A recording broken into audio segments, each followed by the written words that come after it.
ከ400–500 ዓመታት በፊት የተገነቡ ሕንፃዎች እስካሁን ድረስ ሳይንቲስቶችን መልስ እንዲፈልጉ ያደርጋሉ ብለው ታስቡታል። ይህ የግብፅ ፒራሚዶች ምስጢር ነው።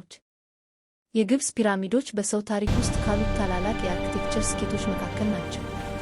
በጣም የታወቁት ፒራሚዶች በግብፅ የኦልድ ኪንግደም ዘመን ከ2600 ዓመተ ክርስቶስ በፊት ተገንብተዋል።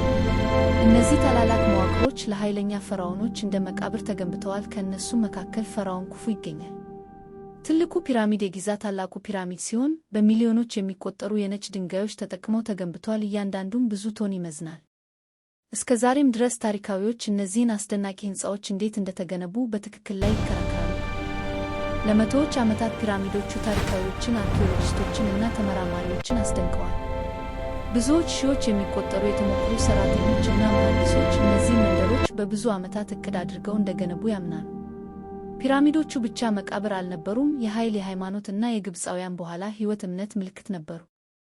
በፒራሚዶቹ ውስጥ ያሉ የተሸሸጉ ክፍሎች እና መንገዶች እስካሁን ድረስ ያልተገኙ ምስጢሮችን ይይዛሉ። ከሺዎች ዓመታት በኋላም የግብፅ ፒራሚዶች ከአስደናቂ የአሮጌ ሲቪላይዜሽን ምስጢሮች አንዱ ናቸው። እነሱ ሰው ልጅ ማሰብ፣ መገንባት እና ለሺዎች ዓመታት የሚቆይ ቅርስ መተው እንደሚችል ያሳስባሉ። እና እስከ ዛሬም የግብፅ አሻዋዎች የታሪክ ምስጢሮችን ሊያስይዙ ይችላሉ። የታሪክን እና የአሮጌ ሲቪላይዜሽን ምስጢሮችን የሚያስረዱ አጭር ዶክመንተሪዎች ለማየት ሰብስክራይብ ያድርጉ።